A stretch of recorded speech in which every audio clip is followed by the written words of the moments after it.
Hi ಎಲ್ರಿಗೂ ನಮಸ್ಕಾರ. ನೋಡಿ ಬನ್ನಿ, ಇವತ್ತು ಕಡಲೆಕಾಳು ಮೊಳಕೆ ಸಾರನ್ನ ಹೇಳ್ಕೊಡ್ತೇನೆ. ಮೊಳಕೆ ಕಾಳು ಸಾರು ಹೆಂಗೆ ಮಾಡೋದು ಅಂತ ಬನ್ನಿ. ನೋಡಿ, ಕಡಲೆಕಾಳು ಮೊಳಕೆ ಬಂದಿದೆ. ಇಲ್ಲಿ ಯಾವುದೇ ಕಾಳಾಗಲಿ ಮೊಳಕೆ ಬಂದಿದ್ದು ತಿಂದರೆ ಒಳ್ಳೆ ವಿಟಮಿನ್ ಪ್ರೋಟೀನ್ ಸಿಗುತ್ತೆ. ಇದು ಡಯಟ್ಗೆ ಕೂಡ ತಿಂತಾರೆ. ನೋಡಿ, ನಮ್ಮಲ್ಲಿ ಈರುಳ್ಳಿ ಕೂಡ ಮೊಳಕೆ ಬಂದಿದೆ. ಸೊ ಈ ಚಳಿಗಾಲದಲ್ಲಿ ಮೊಳಕೆ ಬರುತ್ತೆ ಈರುಳ್ಳಿ, ಆಲೂಗಡ್ಡೆ ಎಲ್ಲ.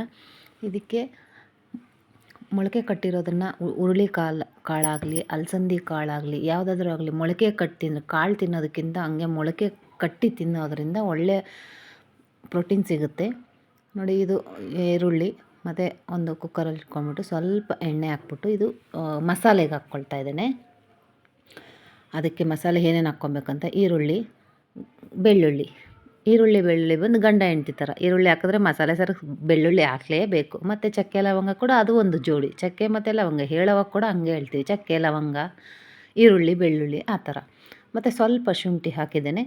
ಶುಂಠಿ ಹಾಕಿದ್ಮೇಲೆ ನೋಡಿ, ಇಲ್ಲಿ ಅನ್ನ ಮಡಿಕೆಯಲ್ಲಿ ನಾನು ಮಾಡ್ತೀನಿ ಅಂತ ಮೊನ್ನೆನೇ ಹೇಳಿದ್ನಲ್ವ, ಮಡಿಕೆಯಲ್ಲಿ ಅನ್ನ ಪಲ್ಯ ಎಲ್ಲ ಅದರಲ್ಲಿ ಮಾಡ್ತೀವಿ.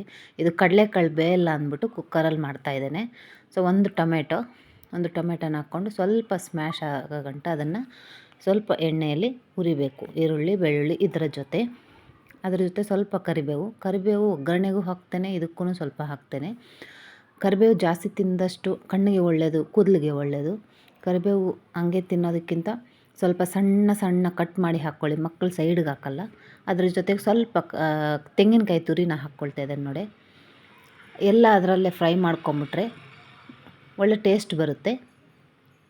ತೆಂಗಿನಕಾಯಿ ತುರಿ, ಈರುಳ್ಳಿ ಬೆಳ್ಳುಳ್ಳಿ ಶುಂಠಿ, ಒಂದು ಟೊಮೆಟೊ ಇಷ್ಟು ಹಾಕಿದ್ದೀನಿ. ಮತ್ತು ಖಾರದ ಪುಡಿ ಮಸಾಲೆ ಪುಡಿ ಕೂಡ ಇದರಲ್ಲೇ ಹಾಕ್ಕೊಂಬಿಡ್ತೇನೆ ನಾನು. ನೋಡಿ, ಸ್ವಲ್ಪ ಹುರಿದ್ರೆ ಟೇಸ್ಟ್ ಚೆನ್ನಾಗಿ ಬರುತ್ತೆ.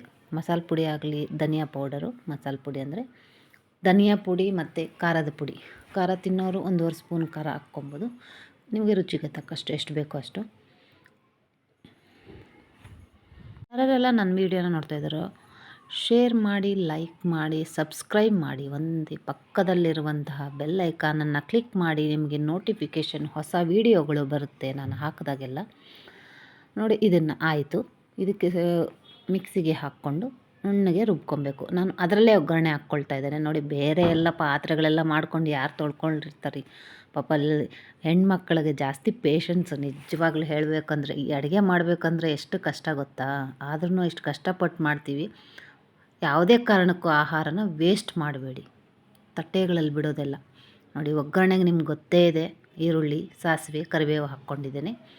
ಅದ್ರ ಜೊತೆಗೆ ಈ ರುಬ್ಬಿರೋ ಮಸಾಲೆಯನ್ನು ಕೂಡ ಹಾಕ್ಕೊಳ್ತೇನೆ. ಹಾಕ್ಕೊಂಬಿಟ್ಟು ಸ್ವಲ್ಪ ಹಸಿ ವಾಸನೆ ಹೋಗುತ್ತೆ.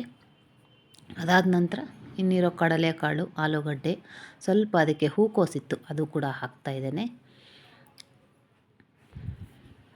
ಏನೋ ಹೇಳ್ತಿದ್ದಲ್ಲ, ಆಹಾರನ ಯಾವುದೇ ಕಾರಣಕ್ಕೂ ಎಲ್ಲೇ ಹೋದರೂ ಅಷ್ಟೇ ಆಹಾರನ ವೇಸ್ಟ್ ಮಾಡಬೇಡಿ. ಒಂದೊಂದು ಅಗಳನ್ನು ಕೂಡ ರೈತರು ಅದನ್ನು ಬೆಳಿಬೇಕಂದ್ರೆ 3 ತಿಂಗಳು ಕಾಯ್ಬೇಕು ಕಣ್ರಿ. ಆ ಬೆಳೆನ ಭತ್ತ ಆಗಲಿ ರಾಗಿ ಆಗಲಿ ಅಷ್ಟು ದಿನ ಕಾದು ಅದನ್ನು ಅಡುಗೆ ಮಾಡಿ. ಈ ಮದುವೆಗಳಲ್ಲಂತೂ ಸಿಟಿಗಳಲ್ಲಿ ತುಂಬ ವೇಸ್ಟ್ ಮಾಡ್ತಾರೆ ಊಟನ. ಹೊಟ್ಟೆ ಉರಿದೋಗುತ್ತೆ ಆ ಊಟನ ವೇಸ್ಟ್ ಮಾಡೋದು ನೋಡಿದ್ರೆ. ನೋಡಿ, ಕಡಲೆಕಾಳು ಹಾಕ್ತೆ, ಆಲೂಗಡ್ಡೆ ಹಾಕ್ತೆ, ಮತ್ತು ಸ್ವಲ್ಪ ಹೂಕೋಸಿತ್ತು ಅದನ್ನು ಹಾಕ್ತೇನೆ. ಹಾಕ್ಬಿಟ್ಟು ರುಚಿಗೆ ತಕ್ಕಷ್ಟು ಉಪ್ಪು ಹಾಕ್ಬಿಟ್ಟು ಕುಕ್ಕರ್ ಮುಚ್ಚಳನ ಮುಚ್ಚಿಬಿಟ್ರೆ 2 ಕೂಗಿಸ್ಕೊಂಡ್ರೆ ಬೆಂದೋಗ್ಬಿಟ್ಟಿರುತ್ತೆ. ನಿಮಗೆ ನೀರು ಎಷ್ಟು ಬೇಕು ಗಟ್ಟಿಯಾದರೂ ಮಾಡ್ಕೊಬೋದು, ನೀರಾಗಾದರೂ ಮಾಡ್ಕೊಬೋದು. ಮುದ್ದೆ ಚಪಾತಿ ದೋಸೆ ಎಲ್ಲದಕ್ಕೂ ಚೆನ್ನಾಗಿರುತ್ತೆ ಈ ಸಾಂಬಾರು. ಅಷ್ಟೇ, ಉಪ್ಪು ಹಾಕ್ಕೊಂಡು ಕುಕ್ಕರ್ ಮುಚ್ಕೊಬೇಕು. ರೈತರು ಪಾಪ ಅಷ್ಟು ಕಷ್ಟಪಟ್ಟು ಬೆಳೆದಿರೋದನ್ನು ಆಹಾರ ಆಗಲಿ ವೇಸ್ಟ್ ಮಾಡಬೇಡಕ್ಕೆ ಹೋಗಬೇಡಿ.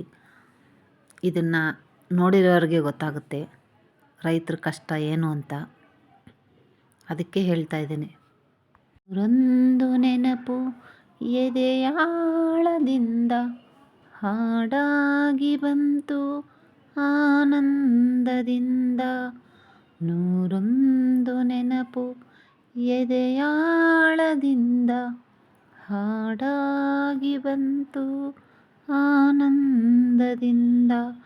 ಸಿಂಧೂರವಿಂದು ನಗಲಮ್ಮ ಎಂದು ಎಂದೆಂದು ಇರಲಮ್ಮ ಈ ದಿವ್ಯ ಬಂಧ.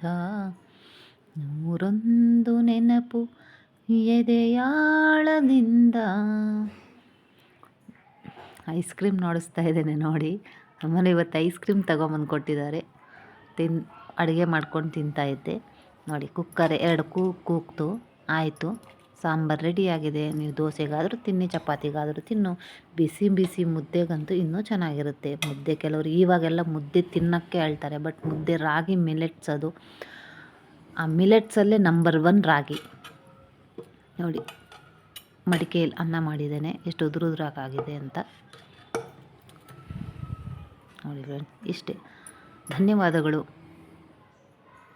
ನೋಡ್ಕೊಳ್ಳಿ, ಇದನ್ನು ಮಾಡ್ಕೊಳ್ಳಿ, ಮತ್ತು ತಿಂದು ಒಂದು ಕಮೆಂಟನ್ನು ಮಾತ್ರ ಹಾಕಿ, ಪಕ್ಕದಲ್ಲಿರೋ ಗಂಟೆನ ಬಾರಿಸಿ.